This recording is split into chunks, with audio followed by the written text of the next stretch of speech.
हरे कृष्णा। जय राधा माधव कुंज बिहारी। जय राधा माधव कुंज बिहारी। जय राधा माधव कुंज बिहारी। जय राधा माधव कुंज बिहारी। जय गोपी जन वल्लभ गिरिवरधारी। जय गोपी जन वल्लभ वरधारी।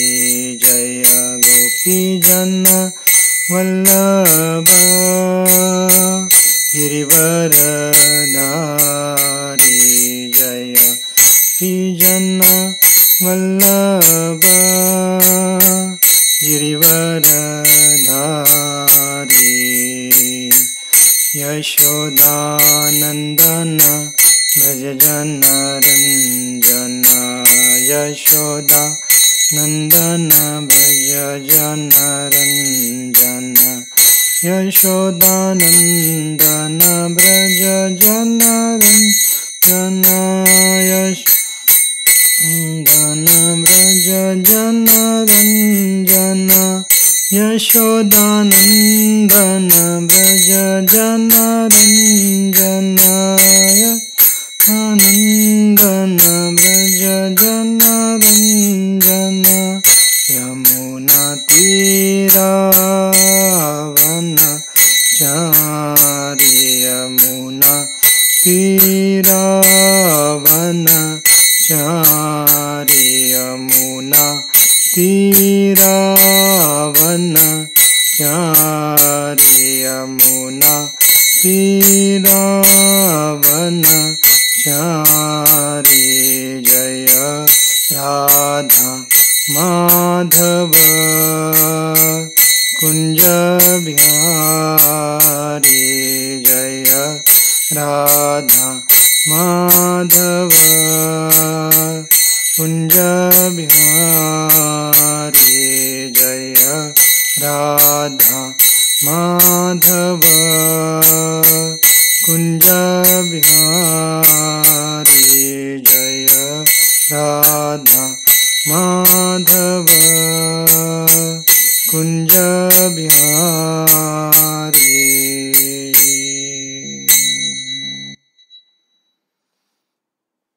श्री श्री राधा गोपाल भगवान की जय।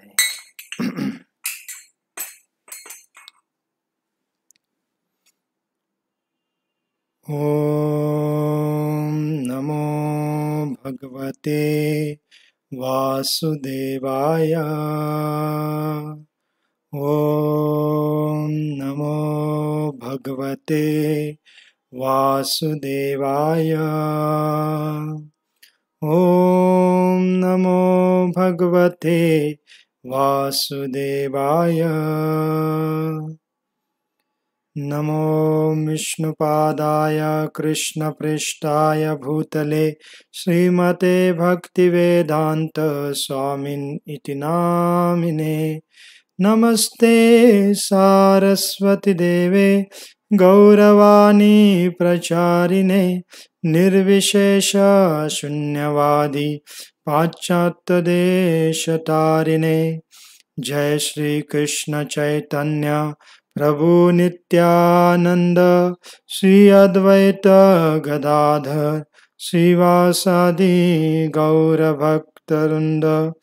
हरे कृष्णा कृष्णा कृष्णा हरे हरे। हरे राम राम राम हरे हरे।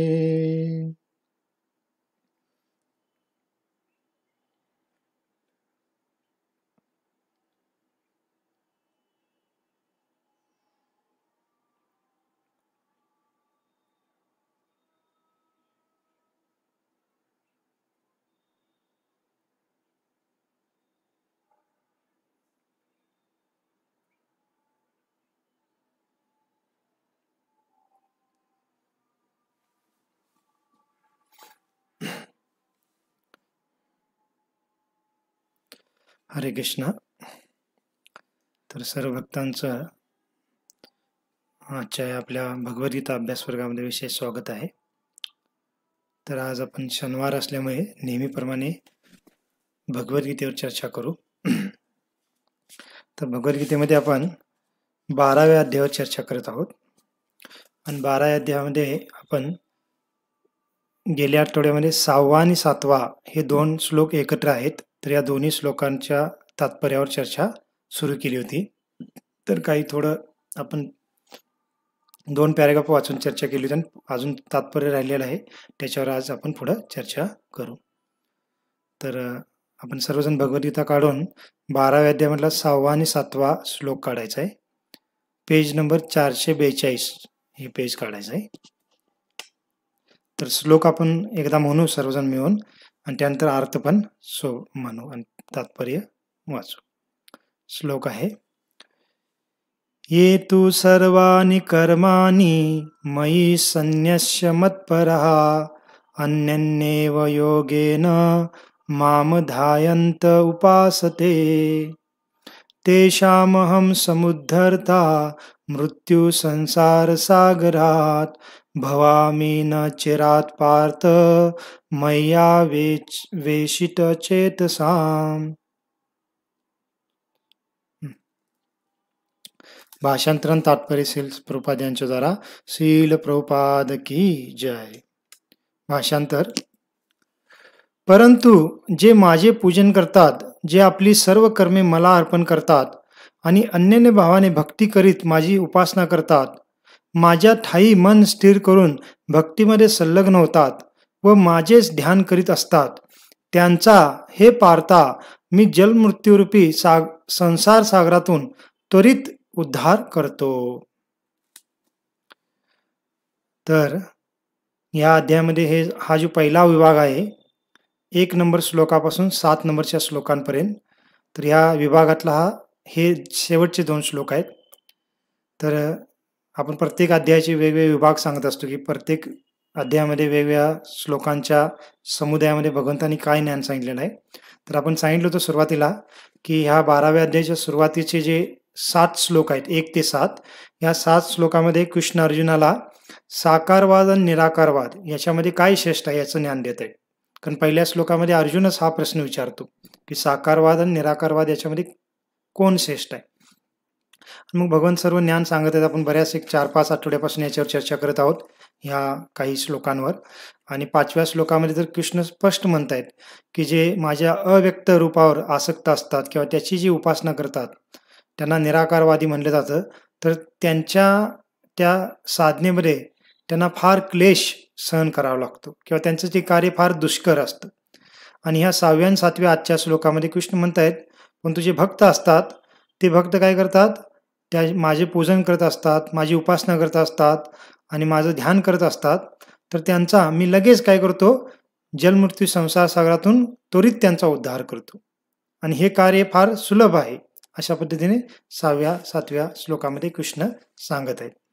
मग गेल्या आठवड्यामध्ये ह्या तात्पर्याचे 2 पहिले पॅरेग्राफ आपण वाचले होते. 442 नंबरच्या पेजवरचे 2 पॅरेग्राफ आहेत, हे वाचले होते आपण आणि त्याच्या पुढचं आज चर्चा करू. तर गेल्या आठवड्यामध्ये आपण पाहिलं होतं मुख्य म्हणजे की प्रभुपाद या तात्पर्यामध्ये सांगतायत की जीवाची स्वरूपस्थिती आहे सेवा करणं आणि ती सेवा म्हणजे काय, ती सेवा भगवंताच्या संबंधित असली पाहिजे. तर हे जीवाचं कर्तव्य आहे. आणि जर त्याने ते कर्तव्य निभावलं नाही, म्हणजे भगवंताची सेवा त्यांनी केली नाही, तर तो मायेची सेवा करतो. कारण जीवाला 2च पर्याय आहेत, त्या 2 पर्यायापेक्षा वेगळा तिसरा पर्याय नाहीये.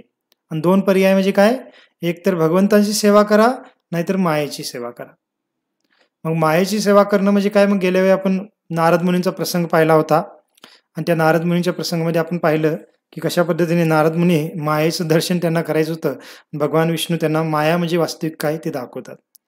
मग आपण थोडं त्याच्यावर विस्तारित चर्चा केली होती की वास्तविक माया म्हणजे काय, की आपण कोणतेही कार्य करत आहे ते भगवंतांच्या संबंधित न समजता स्वतःच्या आनंदासाठी, स्वतःच्या इंद्रिय भोगासाठी ते कार्य करत असू तर ती माया आहे. परंतु तेच कार्य आपण भगवंताच्या सेवेत करू तर ती माया नाहीये. मग आपण त्यात सांगितलं होतं की मग जे आपण कोणतेही कर्तव्य म्हणजे आपलं कामधंदा करत आहोत, घरचं काही कार्य करत आहोत, तर ते कामधंदा किंवा घरचं जे काही आपण कार्य करत आहोत, ते स्वतःच्या आनंदासाठी म्हणून करत असू, तर ती माया आहे. मग माया आहे म्हणून त्या कामधंद्याला सोडायचं आहे किंवा कुटुंबाला त्यागायचं आहे असं पण नाहीये.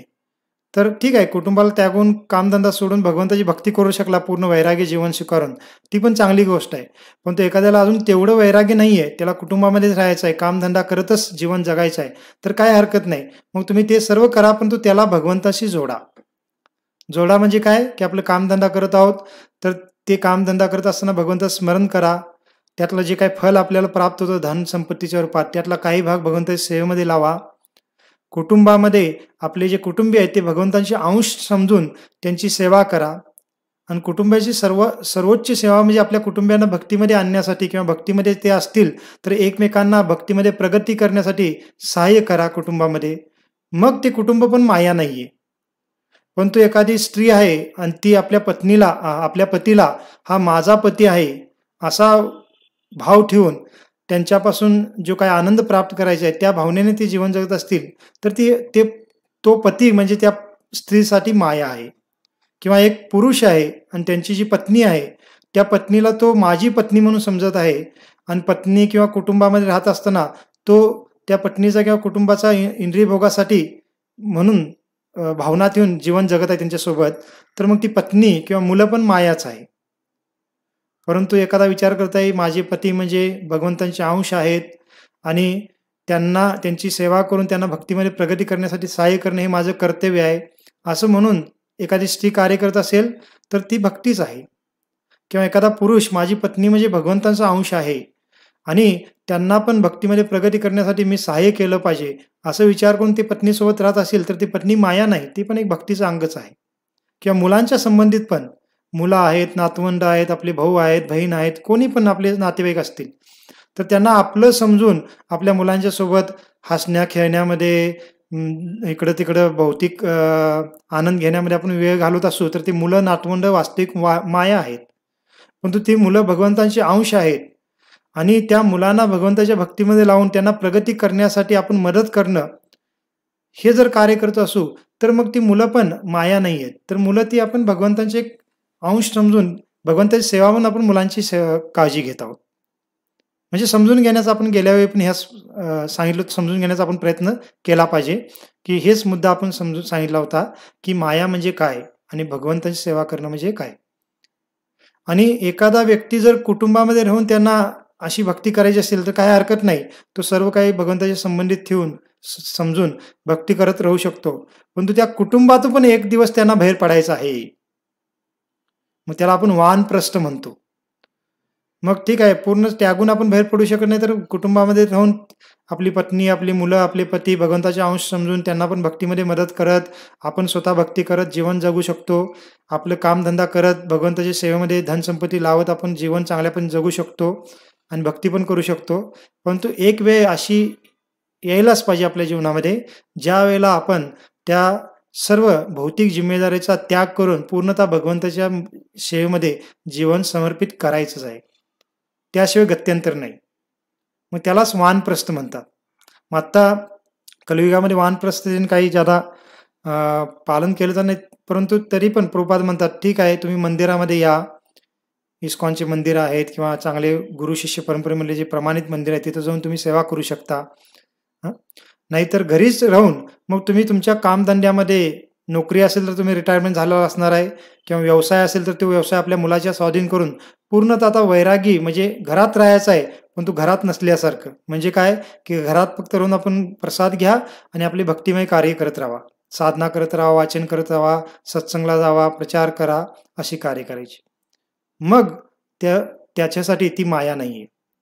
नाहीतर मग मी घरामध्ये राहून पतीसोबत राहून भक्ती करू शकतो असं म्हणत मरूपर्यंत तू घरामध्येच राहायलाय, मरूपर्यंत आपला व्यवसाय बघायलाय, मरूपर्यंत आपल्या पैशामध्ये आपल्या कामधंद्यामध्येच आसक्त आहे आणि म्हणतो की नाही मी थोडं बहुत भक्ती करत आहे घरामध्ये राहून, तर ते पण नाही. मग ती पण मायाच आहे मग शेवटी असं आहे. मग आपण समजून घेतलं पाहिजे की आपण कौटुंबिक जीवनामध्ये राहून भक्ती करू शकतो. मग आपलं कर्तव्य पूर्ण होईपर्यंत आपण तिथंच राहून चांगल्या पद्धतीने भक्ती करत कर्तव्य पूर्ण करत राहायचं आणि योग्य वेळ आल्यानंतर सर्व कर्तव्य आपल्या मुलांच्या स्वाधीन करून आपण काय करायचं आहे, भक्तीमध्ये आपलं जीवन समर्पित करायचं आहे. आणि माताजींनी पण जसं पुरुष लोक वनामध्ये जात होते वानप्रस्थ म्हणून, तर माताजी वनामध्ये जात नव्हत्या. परंतु माताजी मग काय करायचे आहेत, त्यांचे पती वानप्रस्थ घेतले असले तर त्यांनी घरात राहूनच मग आपल्या मुलगा असेल, त्यांची पत्नी असेल, नातवंड असतील, तर ते सर्व करत राहतील. आपलं भक्तीची कार्य जप करा, वाचन करा आणि आपल्या नातवांना थोडं कथा सांगा भगवंतांच्या, थोडं त्यांना भक्तीचं ज्ञान देत राहावा. त्यांच्यासोबत भक्तीचा प्रगतीसाठी त्यांच्यासोबत थोडा वेळ घालवा. त्याच्यामध्ये पण ते मग तसा आपण करत असू तर ती नातवंड पण माया नसणार आहे. मग आपण ते भक्तीचं कार्य म्हणून नातवंडाला भक्तीचं ज्ञान द्यायला. पण ते एखादे वयस्कर लोक आहेत, ते नातवंडासोबत इकडे तिकडे मस्ती करत आहेत, थोडं पिक्चरला जायचं आहे, इकडे तिकडे काय करत आहेत आणि स्वतः पण भक्ती करत नाहीत आणि त्या नातवंडाला पण भक्तीचं ज्ञान देत नाहीत, तर मग ती नातवंड त्या व्यक्तीसाठी मायाच आहे. का? कारण त्या नातवंडामध्ये आसक्त असल्यामुळे ते बाहेर कुठंच भक्तीला जातच नाही, काय करत नाही आणि मरून शेवटी मग कुठं तर पशुवनीमध्येच त्याला जावं लागणार आहे. तर हे सर्व आपण समजून घेतलं पाहिजे. मग मायेची सेवा म्हणजे काय आणि भगवंताची सेवा म्हणजे काय? मग हे आपण मागच्या वेळेला थोडं विस्तारितपणे थोडी चर्चा केली होती. आता पुढचा पॅरेग्राफ वाचू आपण. 443 नंबरचा वरचा पॅरेग्राफ आपण पाहायचा आहे. मी वाचेन, पाहत आपण वाचा, ऐका. भगवंत या ठिकाणी वचन देतात की याप्रमाणे भक्तीमध्ये संलग्न झालेल्या शुद्ध भक्ताचा भगवंत विनाविलंब संसार सागरातून उद्धार करतात. ज्यांनी योगाभ्यासात उन्नती केली आहे ते योग सामर्थ्याद्वारे आपल्या सोच्छेनुसार हव्या त्या घरलोकामध्ये आत्म्याला नेऊ शकतात आणि इतर योगीजन अशा संधीचा विविध प्रकारे लाभ घेतात. परंतु भक्ताबद्दल सांगायचे तर या श्लोकामध्ये स्पष्टपणे म्हटल्याप्रमाणे भगवंत स्वतः भक्ताचा उद्धार करतात आणि आध्यात्मिक जगतात प्रवेश करण्यासाठी उन्नत होण्याची भक्ताला प्रतीक्षा करावी लागत नाही. थोडा पुढचा आपण पॅरेग्राफ पासून मग आपण चर्चा करू. वरा पुराणात पुढील श्लोक आढळतो. नयामी परमम स्थानम अर्चिर आदि गतिम विना गरुड स्कंदम आरोप्य एतेच्छम अनिवारितः. श्लोक पुन्हा एकदा वाचू आपण. नयामी परमं स्थानम अर्चिर आदि गतिम विना गरुड स्कंदम आरोप्य यथेच्छम अनिवारितः. या श्लोकाचे तात्पर्य हेच आहे की भक्ताने स्वतःला वैकुंठ लोकात नेण्यासाठी अष्टांग योगाचा अभ्यास करण्याची आवश्यकता नाही. याची जबाबदारी स्वतः भगवंताने घेतलेली आहे. या श्लोकामध्ये भगवंत स्पष्टपणे सांगतात की मी स्वतः भक्ताचा उद्धारक होतो. एखाद्या बालकाची माता पिता पूर्ण काळजी घेतात आणि म्हणून बालक सुरक्षित असते. त्याचप्रमाणे भक्ताने स्वतःहून योगाभ्यासाद्वारे इतर ग्रहलोकांची प्राप्ती करण्याचा प्रयत्न करण्याची मुळीच आवश्यकता नाही. उलट भगवंत भक्तावर कृपा करण्यासाठी आपल्या गरुड वाहनावर आरूढ होऊन तात्काळ येतात आणि संसार सागरातून त्याची त्वरित मुक्तता करतात. समुद्रात पडलेल्या मनुष्याने जरी अतिशय धडपड केली आणि पोहण्यात तो जरी अतिशय निष्णात असला तरी तो स्वतःला वाचवू शकत नाही. परंतु इतर कोणी मनुष्याने त्याला पाण्यातून बाहेर काढले तर सहजपणे त्याची सुटका होऊ शकते. त्याचप्रमाणे भगवंत आपल्या भक्ताला संसार सागरातून बाहेर काढतात. मनुष्याने केवळ सुगम कृष्ण भावनेचे आचरण केले पाहिजे आणि पूर्णपणे भक्तीमध्ये संलग्न झाले पाहिजे. बुद्धिमान मनुष्याने इतर कोणत्याही मार्गाच्या तुलनेत भक्ती मार्गाला नेहमी प्राधान्य द्यावे. हरे कृष्ण. तर आता हे जे दोन आपण पॅरेग्राफ वाचले याच्यामध्ये प्रभुपाद ध्यान योग आणि भक्ती योग याची तुलना करत आहेत. कारण आपण सांगितलेलं आहे की दोन प्रकारचे अध्यात्मवादी असतात. अध्यात्मवादी म्हणजे भगवंताचा साक्षात्कार करणारे, एक साकारवादी आणि एक निराकारवादी. आणि निराकारवाद्यामध्ये ज्ञानयोगी पण निराकारवादीमध्ये येतात, ध्यानयोगी पण निराकारवादीमध्ये येतात आणि कर्मकांड योगी पण निराकारवादीमध्ये येतात. आणि भक्तियोगी जे असतात तेच फक्त साकारवादामध्ये येतात. म्हणजे दोन विभाग आहेत आणि 4 प्रकारचे योग आहेत. तर त्या 4 प्रकारच्या योगातले 3 योग म्हणजे कर्मकांड योग, ज्ञान योग आणि ध्यान योग हे निराकारवादामध्ये येतात आणि भक्तियोग साकारवादामध्ये येतो. मग आता ज्ञानयोगाबद्दल थोडं पहिला भगवंतांनी बोललेले आहेत किंवा प्रभुपादांनी पण तात्पर्यामध्ये सांगितलेलं आहे पहिल्याच्या तात्पर्यामध्ये. म्हणजे 5व्या नंबरच्या श्लोकाच्या तात्पर्यामध्ये ज्ञानयोगाच्या बद्दल थोडी माहिती प्रभुपादांनी सांगितलेली आहे. आता ह्या श्लोकामध्ये प्रभुपाद तात्पर्यामध्ये ध्यानयोग आणि भक्ती योगाच्या साधकांची गंतव्य ते कसे प्राप्त करतात याचे ज्ञान देत आहेत. मग इथे काय सांगतायत की जे भक्तियोगाचा मार्गातला जो साधक असतो त्याला ज्याला काळजी करण्याची आवश्यकता नसते. का?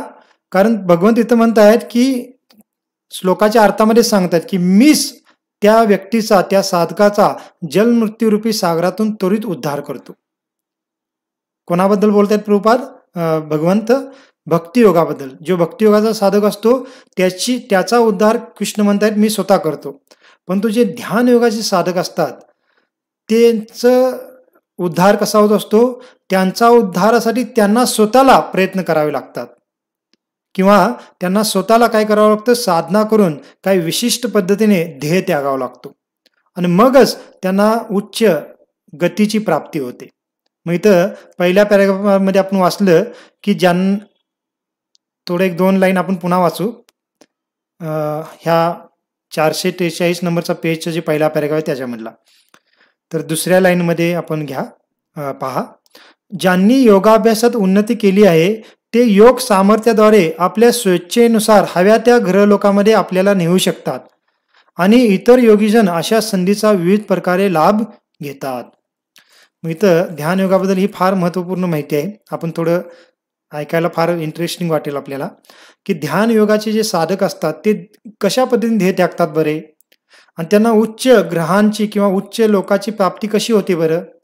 तर इतर ग्रंथांमध्ये सांगितलेलं आहे की ध्यानयोगाचे जे साधक असतात ते काय करत असतात की त्यांची साधनेमध्ये तर आपण सांगितलेलं आहे की ते यम, नियम, आसन, प्राणायाम, प्रत्याहार, ध्यान, धारणा आणि समाधी हे 8 अंग असतात त्यांच्या साधनेमध्ये आणि ते यम नियमपासून सुरू करत मग आसन, प्राणायाम, प्रत्याहार करत करत ध्यान धारणेपर्यंत येतात आणि शेवटी समाधी जेव्हा ते धारण करतात तर समाधीच्या वेळेला काय करत असतात ते? तर म्हणलेलं आहे की समाधीची स्थिती म्हणजे त्या स्थितीपर्यंत त्यांची कुंडलिनी जागृत झालेली असते आणि कुंडलिनी जागृत झाल्यामुळे त्यांचे जे 7 चक्र आहेत, आपल्या शरीरामध्ये 7 चक्र असतात. हे ध्यानयोगाच्या ज्ञानामध्ये सांगितलं जातं. मग आपल्या पाठीच्या कण्यामध्ये ते वायूच्या रूपातले चक्र आहेत, ते आपण पाहू शकत नाही भौतिक डोळ्याने, परंतु ते चक्र आहेत. खाली आपल्या खाली एकदम आपल्या मणक्याच्या खालच्या टोकापासून वर मस्तकाच्या वरच्या ब्रह्मरंध्रापर्यंत असे 7 वेगवेगळ्या भागामध्ये 7 चक्र आहेत आणि कुंडलिनी जागृत होऊन ते चक्र जागृत होतात आणि त्याच्यामुळे त्यांना 8 सिद्धी प्राप्त होतात. त्या वेगवेगळ्या चक्राला जागृत केल्यानंतर खालून कुंडलिनी जागृत जेव्हा होऊन वर येते एक एक चक्राला जागृत करत, तेव्हा वेगवेगळ्या एक एक सिद्धी त्या साधकाला मिळत असतात. मग काही साधक त्या सिद्धीमध्ये अडकले तर त्यांची पुढची स्थिती ते प्राप्त करू शकत नाहीत. परंतु जो योग्य साधक असतो ध्यानयोगाचा तो सिद्धीमध्ये अडकून राहत नाही. त्याला माहित आहे मला सिद्धीमध्ये अडकायचं नाही, कारण सिद्धी ही भौतिक आहे, मला पुन्हा जन्म घ्यावाच लागणार आहे त्याच्यामुळे पण. आणि म्हणून तो काय करतो, पुढची स्टेज म्हणजे काय की ती कुंडलिनी जेव्हा त्याच्या हृदयामध्ये प्रवेश करते तर त्याला हृदयामध्ये परमात्माचं दर्शन होतं आणि स्वतः आत्म्याचं पण तो दर्शन करू शकतो. आत्म्याला स्वतः आत्मा म्हणून अनुभवू शकतो आणि परमात्म्याचं दर्शन करू शकतो. ही ध्यानयोगाची परिपूर्ण स्थिती आहे. म्हणजे भगवंतांच्या परमात्मा रूपाची आपल्या हृदयामध्ये दर्शन करणे हे ध्यानयोगाचं सर्वोच्च ध्येय आहे. आणि जेव्हा त्या स्थितीला पोहोचतात मग ती स्थितीमध्ये ते जेव्हा भगवंताचं ध्यान करत असतात हृदयामध्ये, त्यालाच काय म्हणलेलं आहे, समाधी स्थिती म्हणलेलं आहे. मग तुम्हाला थोडं फोटो दाखवतो, त्याच्यामध्ये तुम्हाला जरा कळेल.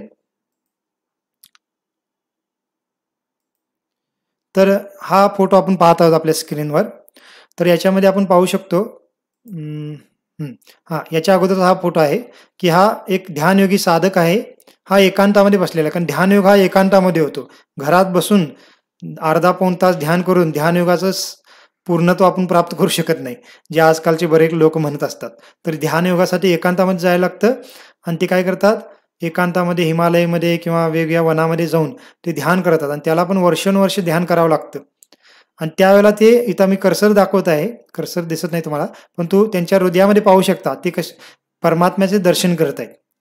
आणि पुढं मग इथं पण एक फोटो दाखवलेला आहे की परमात्म्याचं रूप कसं आहे आपल्या हृदयामध्ये ते पण सांगितलेलं आहे शास्त्रामध्ये. तर चतुर्भुज रूपामध्ये भगवंत परमात्मा रूपामध्ये आपल्या हृदयामध्ये वास करतात. त्यांच्या शरीराला 4 भुजा आहेत, शंख चक्र गदा पद्म त्यांनी धारण केलेला आहे, सुंदर पितांबर धारण केलेला आहे, त्यांचा वर्ण निळा आहे आणि कमलवर ते उभे आहेत, असा ते परमात्म्याचं रूप आहे.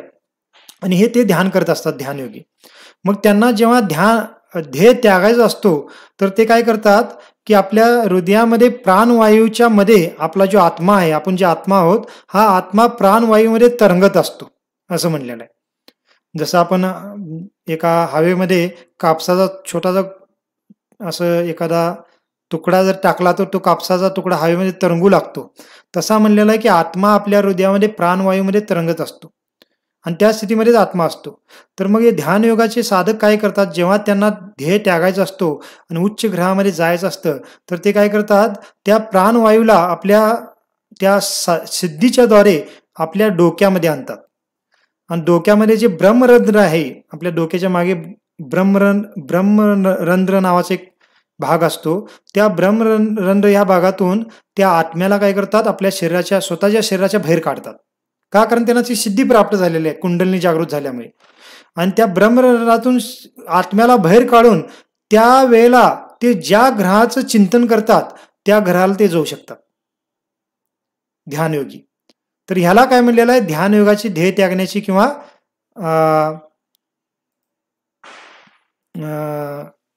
वेगवेगळ्या लोकांमध्ये जाण्याची स्थिती. जसं आता हा फोटो आपण समोर पाहतोय तर याच्यामध्ये आपण पाहू शकतो की ध्यानयोगी आहे तो समाधीत झालेला आहे, पूर्ण वर्षानुवर्ष समाधी झाल्यामुळे ध्यानस्थ बसल्यामुळे त्याचं शरीर पण पूर्ण सांगाडा झालेला आहे. आणि अशा स्थितीमध्ये तो काय करतो, आपला आत्मा तो हृदयातून वर वर आणत ब्रह्मरंध्रांमध्ये आणतो. आणि इथं आपल्याला त्यांच्या डोक्यावर दिसत आहे एक प्रकाश दिसत आहे आणि वर इथं जे एक एक एक बिंदू दिसत आहे हा म्हणजे आत्मा आहे. आणि त्यांनी काय केलेलं आहे, त्या ध्यानामध्येच त्या आत्म्याला ब्रह्मरंध्रातून बाहेर काढलेला आहे प्राणवायूच्या सोबत. आणि प्राणवायूच्या सोबत तो आत्मा जेव्हा बाहेर येतो तेव्हा त्याचं शरीर म्हणजे तो मृत्यू पावला. आणि त्यावेळेला त्याचा आत्मा मग तो स्वर्गाचा विचार केला, स्वर्गामध्ये जाण्याची त्यांनी इच्छा केली तर तो स्वर्गामध्ये जाऊ शकतो. स्वर्गाच्या वर महर लोक आहे, जनलोक आहे, तपोलोक आहे, सत्य लोक आहे. तर अशा कोणत्याही उच्च लोकाशी तो जेव्हा कल्पना किंवा ध्यान करतो तर त्या लोकामध्ये तो स्वतः जाऊ शकतो आणि त्या लोकांची प्राप्ती करू शकतो असं म्हणलेलं आहे. आणि म्हणलेलं आहे, आणि एखादा साधक जर भगवंताच्या धामाची इच्छा करतो त्यावेळेला ब्रह्मरंध्रातून आत्मा काढताना तर तो भगवंताच्या धामात जाऊ शकतो. तर हे ध्यानयोगाचं पूर्णत्व म्हणलेलं आहे. मग इथं प्रभुपाद तात्पर्यामध्ये काय सांगत आहेत की असा जो योगाभ्यास करणारा व्यक्ती असतो तो आपल्या योग सामर्थ्यावर स्वच्छेनुसार तो एखाद्या ग्रहांवर स्वतःला आत्म्याला नेऊ शकतो. आणि त्याचा वापर मग काही योगी काय करतात, वेगळ्या वेगळ्या पद्धतीने करतात. मग काही योग्यांना स्वर्गाचं थोडं दर्शन करायचं आहे किंवा महरलोक, जनलोक किंवा तपोलोक किंवा सत्य लोकामध्ये पण जायचं आहे, तिथला आनंद अनुभवायचा आहे. मग असे योगी काय करतात, भगवंताच्या धामामध्ये जाण्याची इच्छा न करता स्वर्गामध्ये किंवा वेगवेगळ्या उच्च लोकांमध्ये जाण्याची इच्छा करतात. आणि त्यावेळेला ते मग ध्येय त्यागून त्या उच्च लोकांमध्ये जातात. परंतु त्यांची फसवणूक होते त्यावेळेला. का? कारण त्यांनी भगवंताच्या धामात जाण्याची इच्छा केली असती तर ते भगवंताच्या धामात गेले असते, परंतु ते स्वर्गामध्ये किंवा उच्च लोकांमध्ये जाण्याची इच्छा केली आणि त्यांना तिथे गेले, ते स्थान प्राप्त झालं, परंतु तिथून पुन्हा त्यांना खाली यावं लागणार. कारण ते स्थान जे आहे स्वर्गापासून सत्य लोकांपर्यंत या भौतिक जगातलं स्थान आहे आणि तिथं पुण्यशीन झालं की पुन्हा या भौतिक जगामध्ये यावंच लागतं. मग काही योगी अशा पद्धतीने काय करतात, थोडी चूक करून ते फसतात आणि वेगवेगळ्या उच्च लोकांमध्ये जात असतात. परंतु म्हणलेलं आहे की ध्यान योगाचं सर्वोच्च सिद्धी प्राप्त केलेला योगी म्हणजे कोण, की जो आपल्या हृदयामध्ये परमात्माचं दर्शन करतो, मगाशी मी दाखवलं त्याप्रमाणे आपल्याला. आणि मग त्या परमात्म्याला पाहिल्यानंतर तो इतका त्यांच्याकडे आकर्षित होतो की परमात्म्यामध्ये विलीन होण्याची त्याची इच्छा होते आणि त्यावेळेला तो मग ब्रह्मज्योतीमध्ये विलीन होतो. म्हणजे अशाच पद्धतीने आपल्या ब्रह्मरंध्रातून आत्मा बाहेर काढून. आणि जो आणखीन एक साधक असतो जो भगवंतांना आपल्या हृदयामध्ये परमात्म्याच्या रूपात पाहतो. तर काही साधकांना भगवंतांना फक्त पाहत राहण्याची इच्छा असते, कारण एवढं सुंदर भगवंताचं रूप आहे परमात्म्याचं आपल्या त्याच्या हृदयामध्ये. मग ते असे जे साधक असतात ते जेव्हा या समाधी स्थितीमध्ये आपला ध्येय त्यागतात, ब्रह्मरंध्रातून आपला आत्मा बाहेर काढतात, तर त्यावेळेला ते कुठे जातात? तर ते ब्रह्मज्योतीमध्ये जात नाहीत. ते वैकुंठामध्ये किंवा त्याच्यापेक्षा वरच्या लोकामध्ये पण जातात, अयोध्या किंवा द्वारका लोकामध्ये. परंतु त्या ठिकाणी त्यांना शांत रसाची प्राप्ती होते. फार महत्वाचा मुद्दा आहे हा, आपण समजून घ्या थोडा. शांत रस म्हणजे काय? की त्यांनी फक्त भगवंतांना हृदयामध्ये पाहिलं आणि फक्त पाहत राहण्याची त्यांची इच्छा आहे. त्यामुळे भगवंताच्या धामात त्यांना एखाद्या झाडाचं, एखाद्या दगडाचं, भगवंताच्या एखाद्या वस्त्राचं, अलंकाराचं रूप प्राप्त होतं. का? कारण त्यावेळेला तिथं फक्त त्यांना पाहण्याची इच्छा आहे, भगवंताचं रूप पाहण्याची इच्छा आहे. मग ध्यानयोगाचा जो साधक आहे तो जादात जादा भगवंताच्या धामामध्ये शांत रसापर्यंत जाऊ शकतो. ज्यादा तर लोक निर्विशेष ब्रह्मज्योतीमध्येच विलीन होतात. का? कारण भगवंताच्या रूपातून, त्या परमात्मा रूपातून फार प्रकाश बाहेर पडत असतो आणि त्या प्रकाशामध्ये विलीन होण्याची त्या ध्यानयोगाच्या साधकाला इच्छा होते. आणि मग त्यावेळेला त्या इच्छेने जेव्हा तो ध्येय त्यागतो तर त्याला मग ब्रह्मज्योतीची प्राप्ती होते. मग असे साधकांचे वेगवेगळे प्रकार आहेत, ध्यानयोगाच्या साधकांचे. म्हणून आपण पाहिलं पाहिजे की समाजामध्ये काही काही लोक सांगतात आपल्याला की आमचे म्हणजे कोणतर पंजोबा होते किंवा आमच्या गावामध्ये एक असा साधू होता किंवा तिकडे एक साधू होता, इकडे एक, असं काहीतरी सांगतात. आणि त्यांनी सांगितलं की 2 दिवसामध्ये मी ध्येय त्यागणार आहे किंवा 1 महिन्यानंतर ह्या दिवशी बरोबर मी इथं नसणार आहे, असं काहीतरी ते बोलतात. आणि बरोबर त्यावेळेला त्यांचा ध्येय पण त्यागतो. आणि मग लोकांना फार आश्चर्य वाटतं, हा किती हा सिद्ध पुरुष होता किंवा खरोखर हा काहीतरी विशेष व्यक्ती होता किंवा होते, असं म्हणून लोक त्यांची पूजा ते करू लागतात. भरपूर काही त्याला काही जण तर त्यांना भगवंताचा अवतार पण मानू लागतात, असं पण असतं. परंतु ह्या ध्यानयोगाच्या साधनेनुसार पाहायला गेलं तर ही काही ज्यादा मोठी गोष्ट नाही. त्यांनी काय केलेलं आहे, ते साधू होते किंवा योगी होते, त्यांनी योग साधना केलेली असते, कुंडलिनी जागृत केलेली असते समजा, किंवा त्याच्यामुळे त्यांना आपला प्राणवायूमधला जो आत्मा आहे तो आत्मा ब्रह्मरंध्रामध्ये घेऊन जाऊन कोणत्याही वेळेला त्यांची इच्छा होईल त्यावेळेला ते काय करू शकतात, ध्येय त्यागू शकतात. त्याच्यामध्ये काही नवल नाहीये. आणि त्या पद्धतीने ते ध्येय त्यागतात. आणि ध्येय त्यागत असताना त्यांना ज्या लोकांप्रती आकर्षण निर्माण झालं त्याची इच्छा ते करतात आणि त्या लोकांमध्ये ते जातात. मग योग मार्गातले जे साधक असतात त्यांची स्थिती अशी असते. परंतु प्रभुपाद एवढं सर्व इथं म्हणजे 2-3 लाईनमध्ये दिले. आपण थोडं ज्यादा विस्तारित चर्चा ह्यासाठी केली की आपल्याला हे सर्व समजून यावं. मग प्रभुपाद हे सांगून भक्तीची त्याची तुलना कशी करतायत की परंतु जो भक्तीचा साधक असतो त्याला मात्र हे काही सर्व गोष्टी कराव्या लागत नाहीत. का? कारण भगवंत या श्लोकामध्ये स्वतः जिम्मेदारी घेत आहेत भक्ताची, की जो माझी भक्ती करत आहे, माझी उपासना करत आहे, माझ्यावर ध्यान केंद्रित करत आहे, तर त्याला मी स्वतः संसार सागरातून त्याचा उद्धार करतो.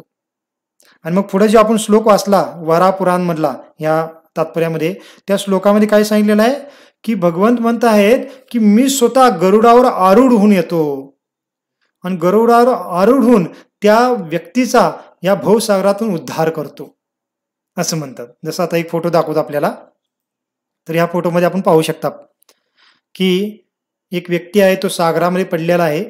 आणि या सागर म्हणजे कोणता आहे? हा भवसागर. भवसागर म्हणजे आपण या भौतिक जगामध्ये अडकलेलो आहोत. तर या भौतिक जगाला पण एक सागराची उपमा दिलेली आहे.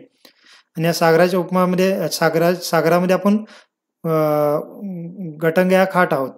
तेच म्हणजे गटंग्या खाणं म्हणजे काय की आपण आपल्या भौतिक आनंदामध्ये, भौतिक संबंधामध्ये, कुटुंबामध्ये अडकून पडलेलो आहोत. आणि मृत्यू झाल्यानंतर पुन्हा एकदा जन्म घ्यावा लागणार आहे, पुन्हा आपण ते करत राहणार, पुन्हा मृत्यू होणार, पुन्हा जन्म घ्यावा लागणार. म्हणजे आपण या सागरातून बाहेर पडू शकत नाही.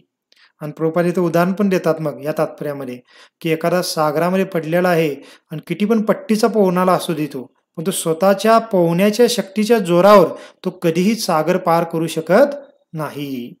तर त्याला कोणतरी वरनच उचलून वाचवलं पाहिजे. आणि भगवान म्हणतात ह्या वरा पुराणामधल्या श्लोकामध्ये, श्लोक काय? नयामी परमम स्थानम अर्चिर आदि गतिम विना गरुड स्कंदम आरोप्य. भगवान म्हणतात मी स्वतः गरुडाच्या खांद्यावर बसून येतो, यथेच्छम अनिवारिता, आणि थोडाही वेळ न घालवता मी त्या जीवाचा ह्या भवसागरातून उद्धार करतो. आणि या फोटोमध्ये आपण किती सुंदर पाहत आहोत. पहा की गरुड जे आहेत भगवान स्वतःवर बसलेले आहेत आणि खाली जो बद्ध जीव आहे अनादी काळापासून या भवसागरामध्ये अडकलेला होता, त्याला भगवान काय करतायत, हात देऊन वर घेतायत, वाचवत आहेत. याचाच अर्थ काय आहे, की भगवान त्या भक्ताला आपल्या धामामध्ये स्वतः घेऊन जातात. त्या भक्ताला वेगळी गोष्ट करावी लागत नाही. जसं ध्यानयोगाच्या साधकांना वेगळी गोष्ट काय करावी लागते, त्यांना एकांतामध्ये जावं लागतं.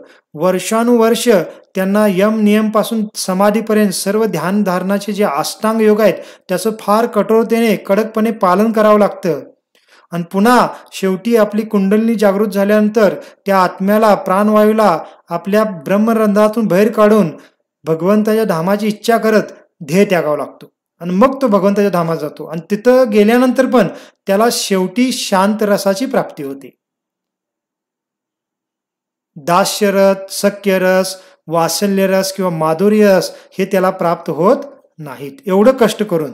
पण तो भक्तासाठी काय आहे, भक्ताने काही ग्रह त्यागण्याची आवश्यकता नाही, एकांतामध्ये जाण्याची आवश्यकता नाही. घरी राहावा, आपला व्यवसाय आहे, आपलं कुटुंब आहे, सर्वांना भगवंताच्या संबंधित समजून भक्ती करत करत, सर्वांना भक्तीमध्ये मार्गदर्शन करत, त्यांना सहाय्य करत भक्ती करत राहावा.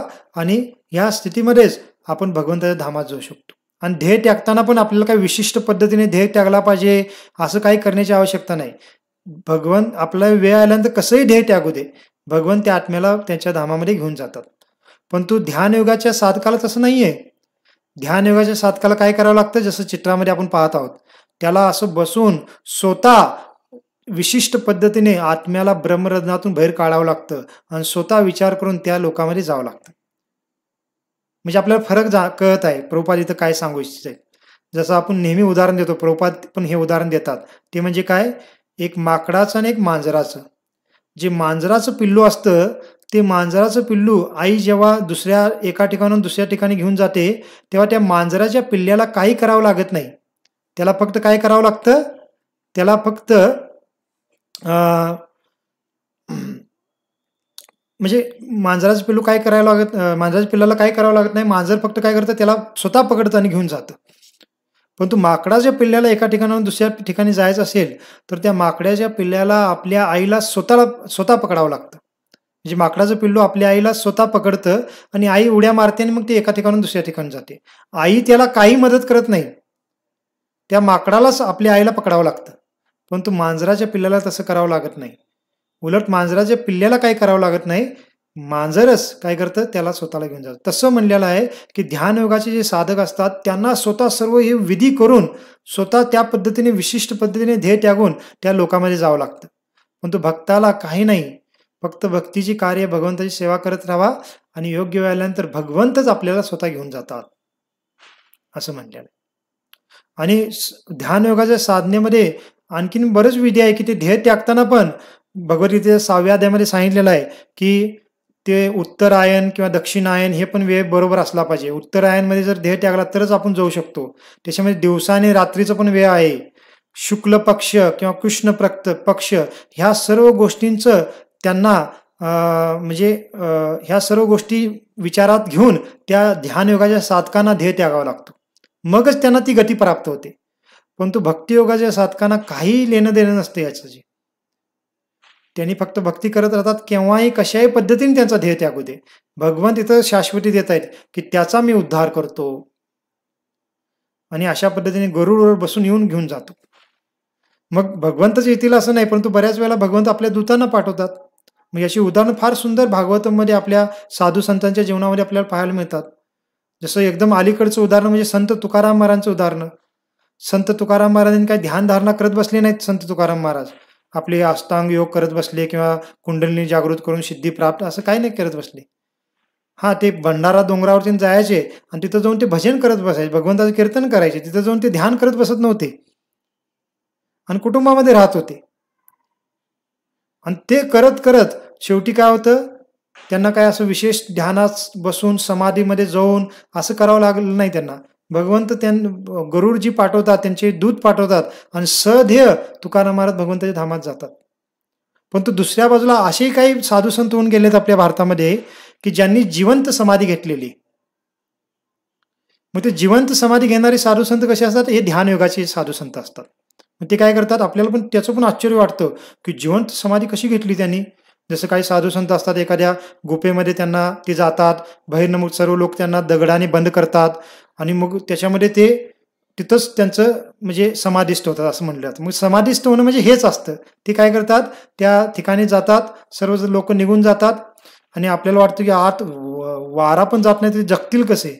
नाही, त्यांना काही वाऱ्याची आवश्यकताच नसते त्या ध्यान योगाच्या साधकांना. ते काय करत असतात, फक्त त्या ठिकाणी बसतात, मग ध्यान लावून, आणि त्यांनी कुंडलिनी जागृत केलेलीच असते. मग त्या स्थितीमध्ये काय करतात, प्राणवायूला आणि आत्म्याला ब्रह्मरंध्रामध्ये आणतात आणि काही वेळेमध्येच ते त्यांच्या इच्छित ठिकाणी निघून जातात. मग याला आपण समाधी म्हणतो. मग असे पण काही साधू संत होऊन गेलेले ज्यांनी जिवंत समाधी घेतलेली आहे. परंतु त्या जिवंत समाधीमध्ये त्यांना ते ध्यान धारणेचं सर्व अंगाचं पालन करून आत्म्याला ब्रह्मरंध्रातून बाहेर काढावं लागतं आणि मग ते वरच्या लोकांमध्ये जातात. ते पण ब्रह्मज्योतीमध्ये, नाहीतर ज्यादा शांत रसामध्ये. परंतु तुकाराम महाराजांसारखे जे भक्तियोगाचे साधक असतात त्यांना हे काही करावं लागत नाही. त्यांना डायरेक्ट वैकुंठातून विमान येतं आणि ते भगवंताच्या धामात जातात. जसं भागवतामध्ये ध्रुव महाराजांचं उदाहरण येतं. आता ध्रुव महाराजांनी काही ध्यानधारणा केली का? हां, ते लहानपणी 5 वर्षाचे होते तेव्हा त्यांनी भगवंताचे दर्शन करण्यासाठी थोडं वनामध्ये जाऊन म्हणजे भगवंताच्या नावाचं त्यांनी ध्यान केलं, म्हणजे भगवंताच्या नावाचं उच्चारण करत होते ते.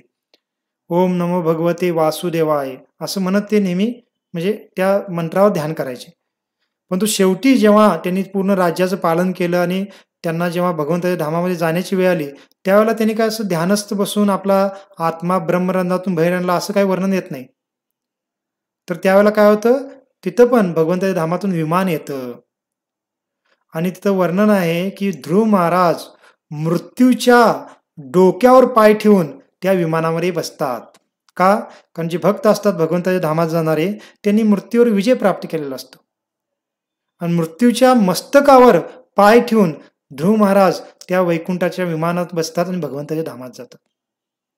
तर ही भक्तियोगाच्या साधकाची विशेषता आहे. किंवा आणखीन उदाहरण येतात. अजामिळाचं उदाहरण येतं भागवतामध्ये 6व्या स्कंदामध्ये. अजामिळ इतका पापी होता, इतकं त्याने पाप कृत्य केलं होतं, त्याला यमदूत न्यायला आले होते. पण शेवटी नारायण नाव उच्चारल्यामुळे तो यमदूताच्या तावडीतून वाचतो आणि त्याच्यानंतर तो हरिद्वारला जातो आणि जवळजवळ 12 वर्ष तो भक्तीचं पालन करतो, भगवंताच्या नावाचा आश्रय घेतो.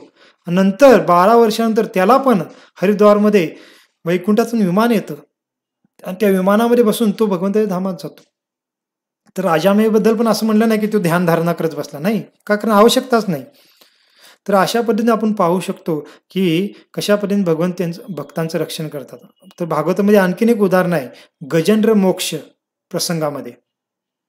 तर जे भागवतम वाचलेले त्यांना माहीत असेल, किंवा गजेंद्रची कथा आपण एक दोनदा एखादा वेळा सांगितलेली आहे, तर इतर भक्तांना पण माहीत असेल की गजेंद्र जो होता तो गजेंद्र म्हणजे तो हत्ती होता आणि त्याची पूर्ण फॅमिली म्हणजे त्याच्या बऱ्याच हत्तीनी होत्या, छोटी छोटी पिल्लं होती, मुलं होती आणि त्यांच्यासोबत तो वनामध्ये जंगलामध्ये फार आनंदाने राहत होता. आणि हा प्रसंग स्वर्ग लोकातला आहे. म्हणजे तो गजेंद्र पृथ्वी लोकावर नव्हता वास्तव्य करत नव्हता, तो स्वर्ग लोकामध्ये वास्तव्य त्याचं होतं. स्वर्ग लोकामधले जे जंगल आहे तिथं त्याचं वास्तव्य होतं आणि फार शक्तिशाली होता. परंतु जेव्हा तो एका सरोवरामध्ये आपल्या कुटुंबासोबत, म्हणजे त्याची जी हत्तीनी होत्या, बऱ्याच हत्तीनी होत्या, एका त्या गजेंद्राच्या बऱ्याच पत्न्या होत्या त्या हत्तीनी, आणि त्या पत्न्यांपासून झालेली छोटी छोटी पिल्ले पण होती, त्याची मुलं होती. मग जसं एखादी फॅमिली आपल्या मुलांसोबत, आपल्या पत्नीसोबत, पतीसोबत वेगळ्या ठिकाणी फिरायला जातात, तसं हा पण आनंद घेत होता आपल्या पत्नीसोबत, आपल्या मुलांसोबत त्या सरोवरामध्ये. आणि त्यावेळेला काय होतं, एक मगर येऊन त्या गजेंद्राचा पाय पकडते आणि त्यांच्यामध्ये युद्ध सुरू होतं. बाकी सर्व त्यांची जी पत्नी आहेत, मुलं आहेत, ते सरोवरच्या बाहेर येतात घाबरून, त्याला बाहेर काढण्याचा प्रयत्न करतात, परंतु त्याला बाहेर काढता येत नाही, कारण तो मगर पण फार शक्तिशाली होता आणि त्यांच्यामध्ये हजारो वर्ष युद्ध होतं दोघांच्या मध्ये. परंतु शेवटी गजेंद्र जो हत्ती होता तो कमकुवत होऊ लागतो. त्याला वाटतं की मी आता जिंकू शकत नाही आणि त्यावेळेला तो काय करतो, त्या सरोवरामधलंच एक फूल घेऊन भगवंतांना अर्पण करतो. म्हणजे फूल असं वर पकडून, तुम्हाला फोटो दाखवतो. तर हा फोटो पाहू शकता आपण. ह्या फोटोमध्ये आपण पाहत आहे की गजेंद्राला मगरनं पकडलेला आहे, मागं त्यांची हत्तीनी पत्नी पण आहेत आणि तो फूल घेऊन वर भगवंतांना अर्पण करत आहे. तर इथं भगवंत आलेले दिसत आहेत, परंतु पहिला भगवंत आले नव्हते. भगवंत येण्याच्या अगोदर तो फूल वर घेऊन काय करतो, भगवंतांची विष्णूंची प्रार्थना करू लागतो. आणि का करतो याचं पण सांगितलेलं आहे की हा हत्ती जो गजेंद्र होता पूर्वजन्मात एक राजा होता इंद्रदुम्न नावाचा, आणि पूर्वजन्मात त्यांनी भगवंताची भक्ती केली होती, परंतु काही कारणानं त्याला हत्ती बनण्याचा शाप मिळाला होता. आणि त्या हत्तीच्या शरीरामध्ये पण या शेवटच्या बिकट परिस्थितीमध्ये त्याला पूर्वजन्माचं स्मरण होतं. आणि पूर्वजन्मात आपण जी भक्ती केली होती त्याचं स्मरण होऊन तो काय करतो, भगवंतांना त्या हत्तीच्या शरीरामध्ये फूल अर्पण करून प्रार्थना करू लागतो. फार सुंदर प्रार्थना आहेत भागवतमध्ये त्या गजेंद्राने केलेल्या. आणि भगवान पहा त्या गजेंद्राची प्रार्थना ऐकून लगेच आपल्या गरुडावर बसून काय करतात, त्या हत्तीचं रक्षण करण्यासाठी येतात. आणि येऊन पुढच्या फोटोमध्ये पाहू शकता की भगवान काय करतात, त्या मगरीचा शिरछेद करतात आपल्या सुदर्शन चक्राने आणि त्या हत्तीला वाचवतात. आणि फक्त हत्तीला वाचवत नाहीत तर त्याला त्या हत्तीच्या शरीरातून मुक्त करून चतुर्भुज रूप प्रदान करतात, भगवंताच्या धामात घेऊन जातात त्या गजेंद्राला. पुढचा आणि फोटो आहे बघा, किती सुंदर. हा एका भक्ताने पेंटिंग केला असेल तर याच्यामध्ये किती सुंदर दाखवलेला बघा की भगवान काय करतायत, दोघांना पण त्या मगरीचा पण उद्धार केला, कारण ती मगर पण एक गंधर्व होती, त्याला पण शाप मिळाला होता म्हणून ती मगर झाली होती. तर त्याला पण मारतात आणि त्या मगरीचा पण उद्धार करतात, आणि हत्तीला तर आपल्या खांद्यावर घेऊन चालल्यासारखंच दाखवलेलं आहे फोटोमध्ये. आणि वास्तविक भगवंत असं करतायत, म्हणजे गरुडच्या वर बसून घेऊन चालल्यात, म्हणजे भगवंत जणू काय आपल्या खांद्यावरच, जसं एखादा बाप किंवा आई आपल्या मुलाला काकेमध्ये घेऊन जातात तशा पद्धतीने भगवंत घेऊन चालले आहेत हत्तीला. बघा तसंच दिसतंय आपल्याला, किती दया आहेत भगवंत. परंतु जे योग साधनेचे साधक असतात त्यांचा पण फोटो आपण पाहू आता लगेच. जे असे ध्यान योगाचे साधक असतात त्यांना मात्र भगवंत तिथं येत नाहीत, त्यांना स्वतः सर्व विधीचं पालन करून स्वतःच्या जोरावर वेगवेगळ्या लोकांमध्ये जावं लागतं. मग हा फरक आहे ध्यान योगाच्या साधकामधला आणि भक्तियोगाच्या साधनेमधला. आणि प्रभुपाद ते इथं सांगत आहेत, म्हणून भक्तियोग सर्वात सुलभ आहे, म्हणजे भगवंत पण सांगत आहे. आणि म्हणून इथं प्रभुपाद सांगतात की आपण भक्तियोगाला, भक्ती मार्गाला प्राधान्य दिलं पाहिजे, ध्यान मार्गाला प्राधान्य दिलं नको पाहिजे. आजकाल कलियुगामध्ये काही काही लोकांना काय वाटतं की भक्ती मार्ग कमी बुद्धिमान लोकांसाठी आहे, किंवा जे म्हणजे काय म्हणतात की ज्यांना ध्यान धारणेमध्ये तेवढं म्हणजे ज्यांचं मन ज्यादा स्थिर होत नाहीये, आणि एक प्राथमिक साधन आहे भक्ती मार्ग म्हणजे, आणि कमी बुद्धिमानच्या लोकांसाठी ध्यान मार्ग म्हणजे फार बुद्धिमान लोकांसाठी, असं काही लोकांना वाटतं. आणि मग ते घरामध्ये राहून काही ध्यान मार्गाचं काही पालन करत असतात, परंतु घरामध्ये राहून या ध्यान मार्गाचं पूर्णत्व कधीच प्राप्त करू शकत नाहीत लोक. का? कारण ध्यान मार्गाचा सर्वात पहिला नियम आहे की त्यांनी एकांतामध्ये गेलं पाहिजे.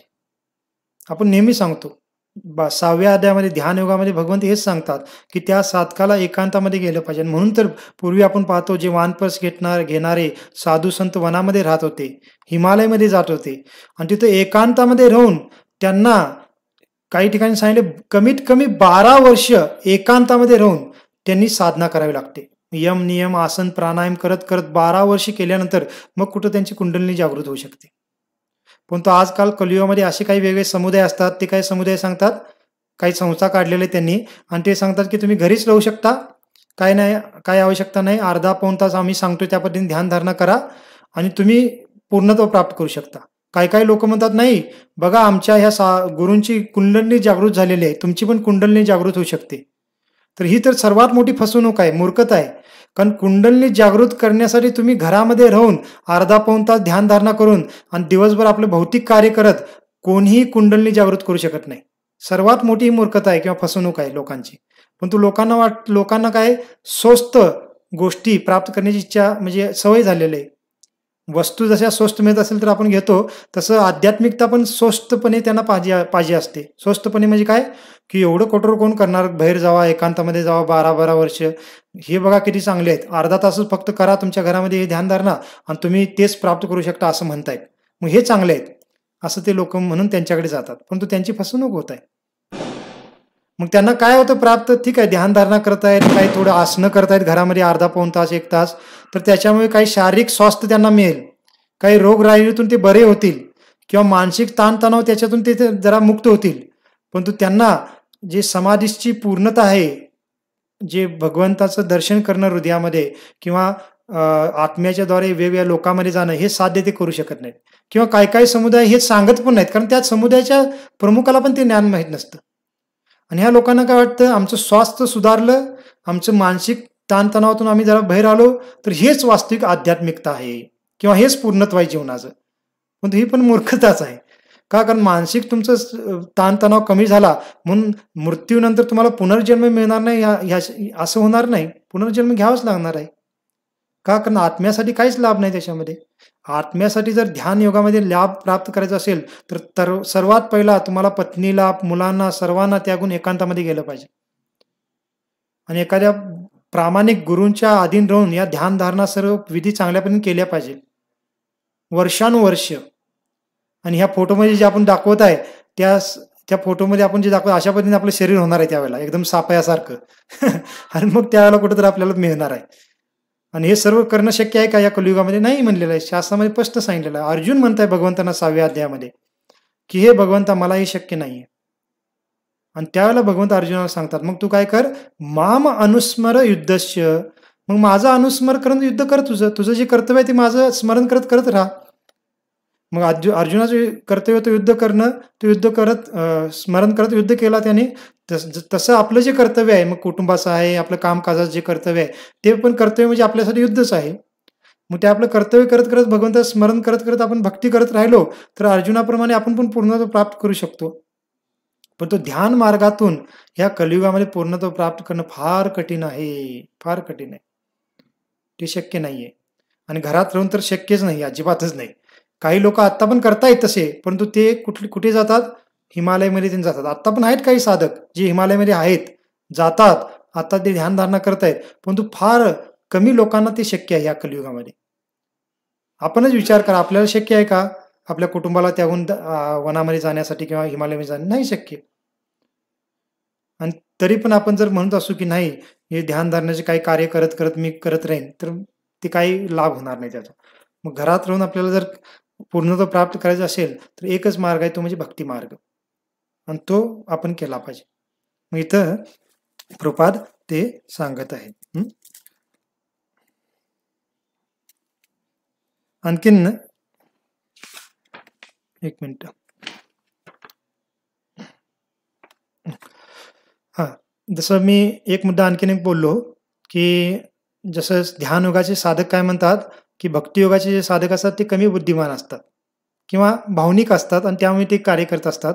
आम्ही थोडं फार बुद्धिमान आहोत, आम्ही इंटेलेक्चुअल आहोत आणि म्हणून आम्ही ध्यानधारणा करतो आणि त्या पद्धतीने त्यांना ते स्वतःला बुद्धिमान मानत असतात.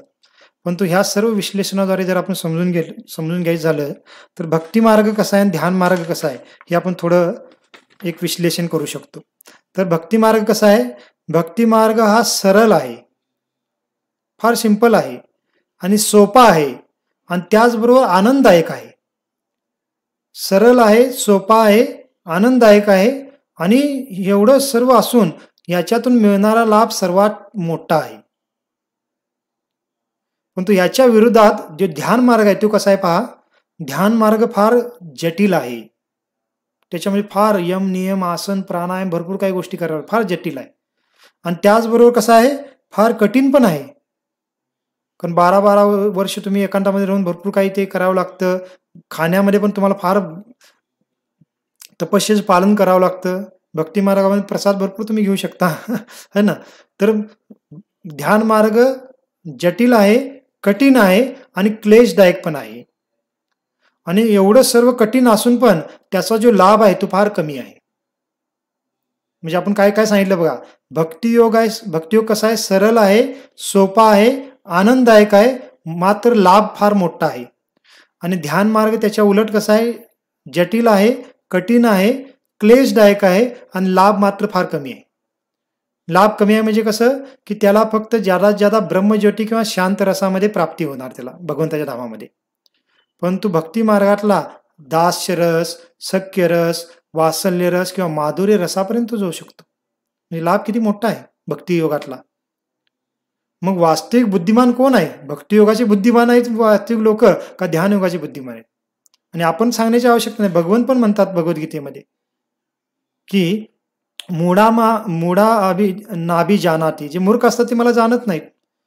आणि भवनाम जन्मनाम म्हणते ज्ञानवान माम प्रपदे, जे माझी भक्ती करतात ते वास्तविक ज्ञानी असतात, ज्ञानवान असतात. भगवंत म्हणतायत. मग जसं एखादा व्यापारी असतो, त्या व्यापाऱ्याला दोन जर ऑप्शन असले, एक ऑप्शन काय आहे की एक व्यवसाय आहे त्याच्यामध्ये फार इन्व्हेस्ट करायला लागणार आहे, पैसे ज्यादा मेहनत घ्यावी लागणार आहे, आणि एवढं इन्व्हेस्ट ज्यादा करून ज्यादा मेहनत घेऊन त्याच्यामध्ये नफा मात्र फार कमी मिळणार आहे, असा एक व्यवसाय आहे. आणि दुसरा व्यवसाय आहे त्याच्यामध्ये फार कमी पैसे इन्व्हेस्ट करायचे आहेत, फार मेहनत पण कमीच घ्यावी लागणार आहे, परंतु त्याच्यातून नफा मात्र फार मोठा मिळणार आहे. असे दोन व्यवसाय असतील तर बुद्धिमान जो व्यापारी आहे तो कोणता व्यवसाय करेल? तो दुसराच व्यवसाय करेल, दुसऱ्या नंबरचा जो व्यवसाय आहे तो.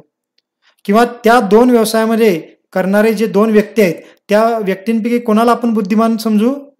जो व्यक्ती कमी पैसे इन्व्हेस्ट करून कमी मेहनत करून ज्याच्यामध्ये ज्यादा लाभ होतो तो व्यवसाय जो करायला आहे तो ज्यादा बुद्धिमान म्हणू आपण त्या व्यक्तीला, आणि पहिल्या व्यक्तीला आपण मूर्ख समजू.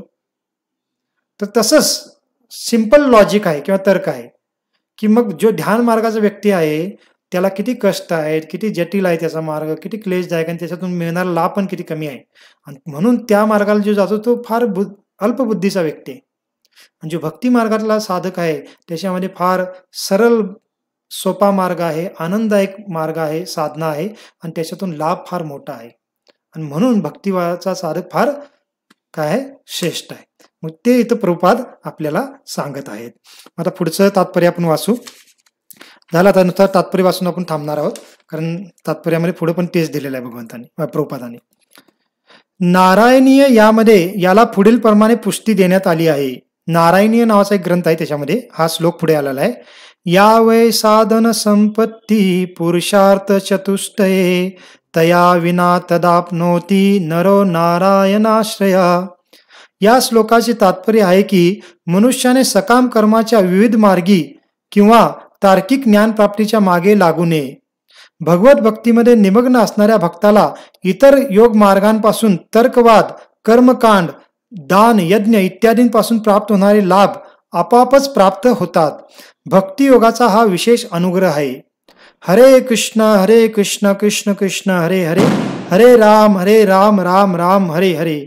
या पवित्र हरिनामाचा केवळ जप केल्याने भगवत भक्ताला परम लक्ष्याची प्राप्ती सुखाने आणि सहजपणे होते.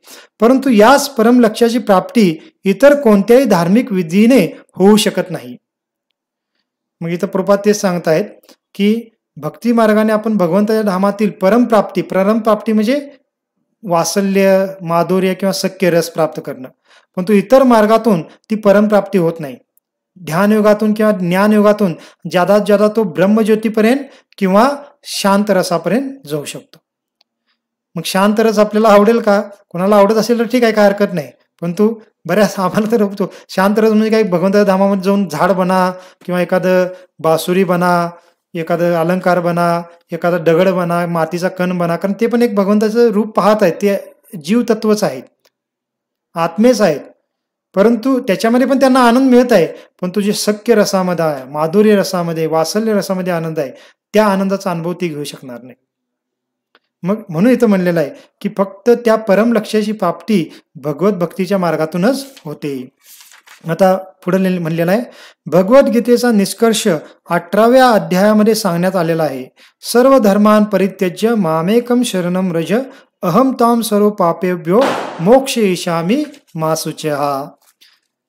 पुढे लिहिलं आहे, पुढे तात्पर्यामध्ये लिहिलेलं आहे 444 पेज, आपण पुढचा पेज. आत्मसाक्षात्काराच्या इतर सर्व मार्गांचा मनुष्याने त्याग केला पाहिजे आणि केवळ कृष्ण भावनाभावित भक्तियोगाचे आचरण केले पाहिजे. यामुळे त्याला जीवनाच्या परमोच्च संसिद्धीची प्राप्ती होईल. त्याने गत जीवनातील पाप कर्माचा विचार करण्याचीही आवश्यकता नाही, कारण भगवंत स्वतः त्याची पूर्ण जबाबदारी घेतात. म्हणून स्वतःहून आध्यात्मिक साक्षात्काराद्वारे स्वतःचा उद्धार करण्याचा निष्फळ प्रयत्न करू नये. पहा इथं ठीक आहे, पुढचं एक वाक्य वाचून आपण ऐकू.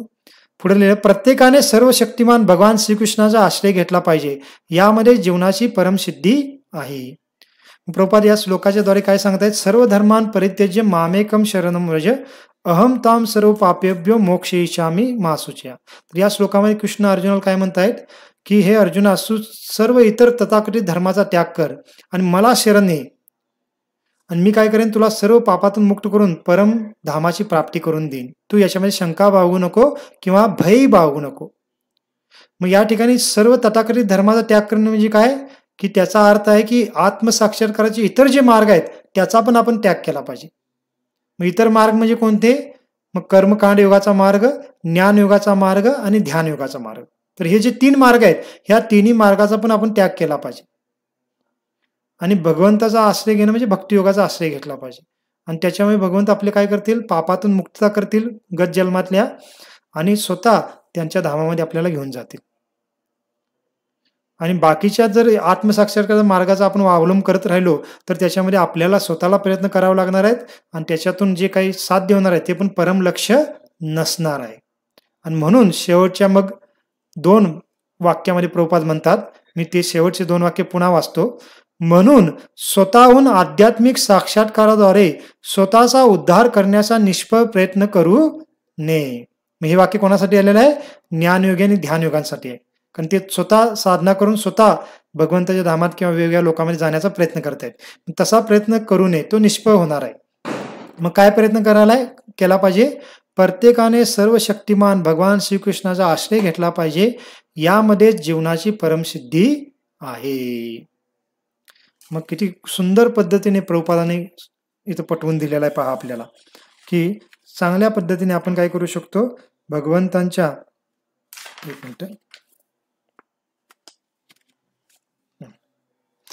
भगवंताच्या धामामध्ये भक्तीचा मार्ग अवलंब करून जाऊ शकतो. बाकीच्या मार्गामध्ये फार कष्ट आहेत आणि पूर्णत्व पण नाही. तर खरोखर आपण ह्या सर्व ज्ञानाच्या आधारे बुद्धीचा वापर करून योग्य ते साधनाचा वापर केला पाहिजे. मग आता आपल्यासाठी आपण काही दुसरे आपले जे भक्त आहेत ते काही बाकीच्या योगाचं पालन करतात असं नाही, आपण भक्ती योगाचं पालन करत आहोत. परंतु याच्यातून दुसरी गोष्ट समजून घेतली पाहिजे, ती म्हणजे काय, की आता आपण भक्तियोग म्हणजे योग्य मार्ग आपल्याला मिळालेला आहे, परंतु आत्ताच आपण तेवढं गंभीरतेने करत नाही आहोत, तेवढ्या तीव्रतेने करत नाही आहोत. या भक्ती मार्गाला आपण फार चीपली घेत आहोत, फार सामान्यपणे घेत आहोत. तर नाही, आपल्याला जे मिळालेलं आहे ते किती महत्त्वपूर्ण आहे, किती अनमोल आहे हे आपण समजून घेतलं पाहिजे ह्या सर्व चर्चेच्या द्वारे. आणि ह्या भक्ती मार्गाला फार गंभीरतेने केलं पाहिजे. आणि ह्याच्यामध्ये आनंद पण आहे ना, याच्यात काही ध्यान योगासारखं ज्ञानयोगासारखं कष्ट नाही आहेत. आनंद म्हणजे काय, आपल्या कुटुंबात राहा, भक्ती जप करा, नियमित काही सोळा आपल्याला आचार्यांनी सांगितलेले आहेत, 16 जप करा, थोडं वाचन करा, थोडं श्रवण करा, भगवंतांना भोग लावा, प्रसाद ग्रहण करा, कीर्तन करा, भक्तांचा संग करा. किती आनंददायक कार्य आहे. आणि एक दिवस भगवंत मग आपल्याला घेण्यासाठी येतील आणि आनंदाने भगवंताच्या धामात जावा. म्हणजे या वर्तमान जीवनामध्ये पण आनंद आहे आणि या वर्तमान जीवनानंतर मृत्यूनंतर पण भगवंताच्या धामामध्ये आनंदच आहे. तर हा भक्ती मार्ग आहे. आणि बाकीचे मार्ग कसे आहेत, या वर्तमान जीवनामध्ये पण क्लेश आहे आणि मृत्यूनंतर पण त्या ब्रह्मज्योतीमध्ये जावा किंवा शांत रसामध्ये जावा, ते पण पूर्णत्व प्राप्त झालं तर, नाहीतर मग त्या ब्रह्मज्योतीमध्ये क्लेशच आहेत. तर हे सर्व गोष्टी आहेत. तर आपण हे सर्व चर्चा म्हणजे काय केलं पाहिजे, विचार करून आपण योग्य ते मार्गाचं योग्य पद्धतीने गंभीरतेने पालन केलं पाहिजे. तर ठीक आहे, आता आपण थांबूया. तर ह्या विषयाची चर्चा आज आपण पूर्ण केली 7व्या श्लोकांपर्यंत. तर जवळजवळ 6 आठवडे आपली चर्चा झाली या विभागावर. तर फार महत्त्वपूर्ण चर्चा होती. थोडं कंटाळून वाटलं असेल आपल्याला, परंतु सिद्धांतात्मक समजून घेण्यासाठी एवढं सर्व विचार चर्चात्मक करणं आवश्यक होतं. तर मला पण माहीत आहे माझी तेवढी योग्यता नाही आहे, परंतु माझ्या पद्धतीने मी सांगून देण्याचा, समजवण्याचा आपल्याला प्रयत्न केला. तर ह्याच्यापैकी आपल्याला जर 1-2% पण जर समजून आला असेल तर खरोखर आपण हे 5-6 आठवड्याची चर्चा केलेली आहे त्याचं काय तर म्हणजे साध्य झालं किंवा त्याचा काहीतरी लाभ झाला किंवा यश मिळालं असं आपण समजू शकतो. कारण हा विषय फार जटिल आहे. तर 1-2% पण आपण समजू शकलो किंवा 4-5% पण समजू शकलो तर भरपूर गोष्ट आहे या 5-6 चर्चेमध्ये. कारण ह्याला आपल्याला पुन्हा पुन्हा श्रवण केलं पाहिजे. या अध्यायामध्ये किंवा प्रभुपादांचे ग्रंथ पुन्हा पुन्हा वाचले पाहिजे आपण नियमितपणे, आणि मग हा विषय पूर्णतः आपल्याला समजून येऊ शकतो. पण तो विचार आपण समजू शकता की याची सुरुवात आपल्याला ह्या चर्चेतून झाली. सुरुवात तर आपण बऱ्याच वेळेला ह्या विषयावर थोडं थोडं बोलत होतो, पण ह्या 5-6 आठवड्यामध्ये आपण फार गहनतेने किंवा डीपमध्ये याची चर्चा केली आणि त्यामुळे काही भक्तांना फार इंटरेस्टिंग वाटलं असेल, चांगलं समजून आलं असेल आणि काही भक्तांना फार कंटाळून वाटलं असेल. काही भक्त म्हणत असतील, प्रभूजी माहीत नाही 4-5 आठवड्यापासून काय सांगत आहेत, काही कळतच नाही. असं पण काही भक्तांना वाटत असेल. एक भक्त मला म्हणले पण, की प्रभूजी, मी त्यांना विचारलं, की तुम्हाला काही कळालं का? आपण काल जी भगवद्गीतेच्या ह्याच्यावर चर्चा केली होती. तर ते भक्त म्हणाले, प्रभूजी मला काय कळालं नाही. मला एवढं माहीत आहे बघा, कृष्ण सर्वस्व आहेत, आपल्याला भक्तीची कार्य करायचे आहेत आणि निघून जायचं आहे. बाकी मला काही दिलेलं नाही. तर मी म्हटलं चांगली गोष्ट आहे. कळालं नसलं तुम्हाला, जे श्रद्धा तुमच्यामध्ये पाहिजे होती ती श्रद्धा आहे, मग ते समजलं नसलं तरी चांगली गोष्ट आहे. ते समजणं कोणाला आवश्यक आहे? ज्यांना समजून घेण्याची इच्छा आहे, इंटेलेक्चुअल लोक आहेत त्यांच्यासाठी ठीक आहे ते. परंतु ज्याला ते इंटेलेक्चुअल समजून घ्यायचे नाही, आम्हाला विश्वास आहे, आम्ही करत जातो भक्ती असं म्हणून ते करू लागले, तर त्यांना समजलं नसलं तरी काय हरकत नाही. मग अशा पद्धतीने म्हणून आपण ही चर्चा केली. तर पुढच्या आठवड्यामध्ये आता पुढचा विभाग सुरू करू आपण. तर पुढचा विभाग आणखीन इंटरेस्टिंग आहे. कारण अध्यायाचं नावच आहे भक्तियोग, त्यामुळे सर्वच इंटरेस्टिंग आहे याच्यामध्ये. तर पुढचा विभाग आहे 8 नंबरच्या श्लोकांपासून 12 नंबरच्या श्लोकांपर्यंत. आणि या 5 श्लोकामध्ये भगवंतांनी असं ज्ञान दिलेलं आहे, की ते ज्ञान आपल्याला इतर कोणत्याही ग्रंथामध्ये मिळणार नाही. तर भक्तीचे वेगवेगळे स्तर काय आहेत ते ह्या 5 श्लोकामध्ये दिलेला आहे. आणि तो विभाग आता पुढच्या आठवड्यात आपण सुरू करू. तर ठीक आहे. तर आपल्या सर्व भक्तांचे फार फार धन्यवाद. आपण सर्वजण गंभीरतेने ध्यानपूर्वक ऐकत आहात. तर उद्या पुन्हा आपण कृष्ण लीलेवर चर्चा करू. श्रील प्रभुपाद की जय. अनंत कोटी वैष्णव वृंद की जय. निताय गौर प्रेमानंदे. हरि हरि बोल.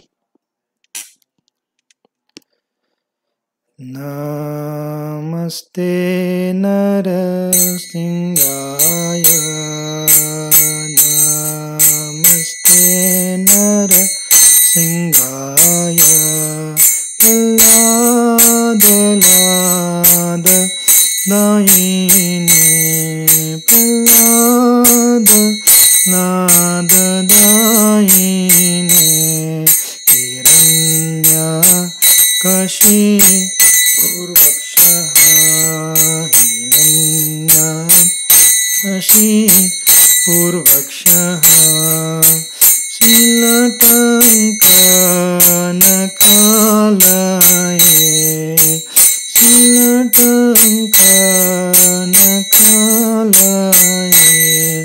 इतो न सिंगापर तो न सिंगा. इतो न सिंगापर तो न सिंगा. यतो यतो यामि ततो न सिंगा. यतो यतो यामि ततो न सिंगा. बहिर्न सिंगा हृदयेन सिंगा. बहिर्हृदयेन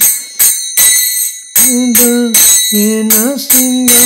नर सिंहमदीं शरणं प्रपदे. नर सिंहमदीं शरणं प्रपदे. तव करकमलवरे नाकाम् अद्भुत सिंगाम्. दलिता हिरण्यकशिपु तनुभृङ्गा. केशवधृता नरहरिरूपा. जय जगदीश हरे. जय जगदीश हरे. जय जगदीश हरे. जय केशवधृता नरहरिरूपा. जय जगदीश हरे. जय जगदीश हरे. जय जगदीश हरे. जय विघ्न विनाशक नृसिंहदे. विघ्न विनाशक नृसिंहदे. जय प्रल्हाद महाराज. प्रल्हाद महाराज. प्रल्हाद महाराज. जय प्रल्हाद महाराज. प्रभुपाद प्रभुपाद प्रभुपाद प्रभुपाद. नित्य गौर हरि बोल हरि बोल हरि बोल.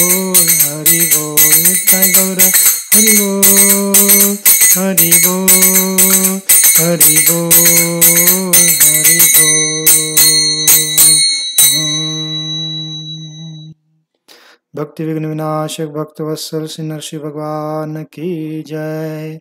भक्तराज प्रहलाद महाराज की जय। शील प्रभुपाद की जय। निताय गौर प्रेमानंदे। हरि हरि बोल। हरे कृष्णा।